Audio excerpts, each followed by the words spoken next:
নমস্কার বন্ধুরা, তোমাদের ভোটার কার্ডে যদি কারোর নাম ডিলিট হয়ে থাকে, তারপরে যদি তোমরা অ্যাপিল করে থাকো, তো স্ট্যাটাসটা কিভাবে চেক করবে ভিডিওটি সম্পূর্ণ দেখতে থাকো। তো আমরা এখানে একটি ভোটার কার্ডের স্ট্যাটাস আমরা চেক করব, যেই ভোটার কার্ডটি ডিলিট হয়ে গেছিলো। তো তোমরা ভোটার কার্ডের অফিসিয়াল পেজে চলে আসবে। তো পেজে চলে আসার পর ওপরে লগ ইন বাটনে লগ ইন করে নেওয়ার পরে তোমাদের সামনে এরকম একটি পেজ চলে আসবে। আমাদের পেজটি অলরেডি লগ ইন করা আছে। তো যে পেজটিকে তোমরা একটু জুম করে নেবে। জুম করে নেওয়ার পরে এখানে দেখতে পাচ্ছ সাবমিট অ্যাপিল ফর অ্যাডজুডিকেশন যে লেখাটি আছে, আন্ডার অ্যাডজুডিকেশন যে লেখাটি আছে, সেই লেখাটির উপরে টাচ করবে। টাচ করার পরে তোমাদের সামনে এরকম একটি পেজ খুলে যাবে।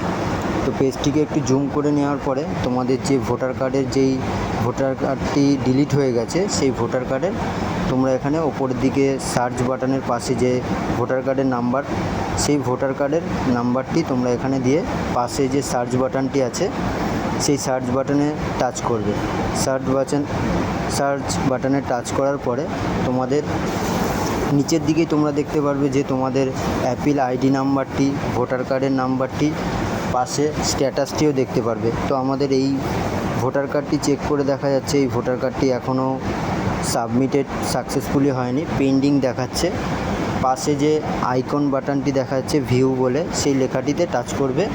টাচ করার পরে এখানে তোমরা আইডি নাম্বারটি আবার দেখতে পারবে, ভোটার কার্ডের নাম্বারটিও দেখতে পারবে, আর স্ট্যাটাসটি পেন্ডিং আপাতত দেখাচ্ছে এখানে, আর টোকেন নাম্বারও তোমরা দেখতে পারবে। তো এইভাবেই তোমরা তোমাদের ভোটার কার্ড থেকে নাম ডিলিট হয়ে যাওয়ার পরে অ্যাপিল করে থাকলে স্ট্যাটাস এইভাবেই তোমরা চেক করতে পারবে। এভাবেই তোমরা নিজের হাতের ফোন থেকে স্ট্যাটাসটা চেক করে নিতে পারবে। তো ভিডিওটি ভালো লাগলে অবশ্যই শেয়ার করবে, লাইক, কমেন্ট আর বন্ধুদের সাথে শেয়ার করে দেবে।